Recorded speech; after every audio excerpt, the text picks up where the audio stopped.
you're familiar with this channel and you've been following along, you'll know that a big part of this haul out and upgrade was the installation of a new instrument package.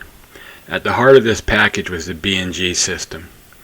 Now, I chose the B&G system specifically because of its ability to gather data and display it in a format that is useful to somebody on a sailboat. And at the heart of that is the B&G sail steer system.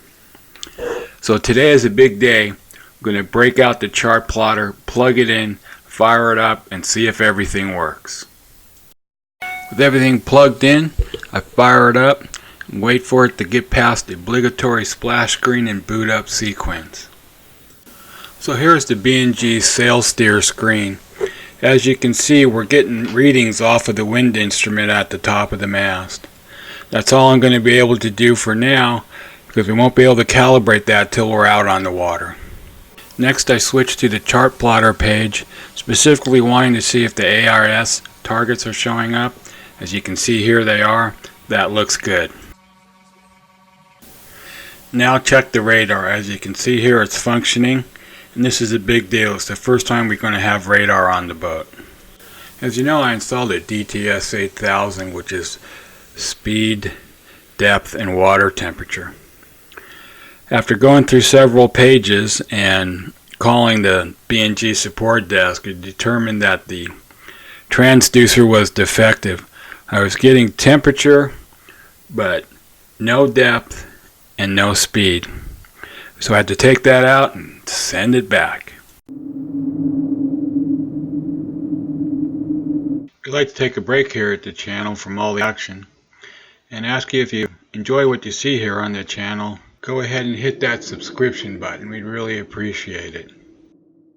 Also, give us a thumbs up. The positive feedback is always enjoyed.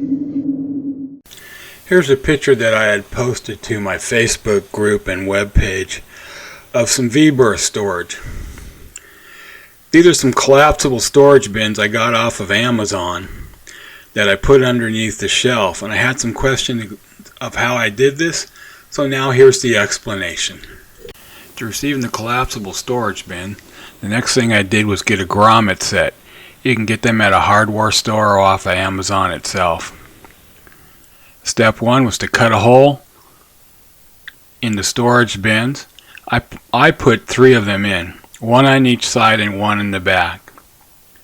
Then set the grommet using the setting tool, which you see here, and you get finally the set grommet. Now, the mounting methods was what I had the most questions about. What I did was I used cup hooks, 1 1/4 inch, 1.5 inch, pretty large size cup hooks. Screwed them into the shelf on the bottom side, and then used them to hold the storage bin up via the grommets that you'd already installed.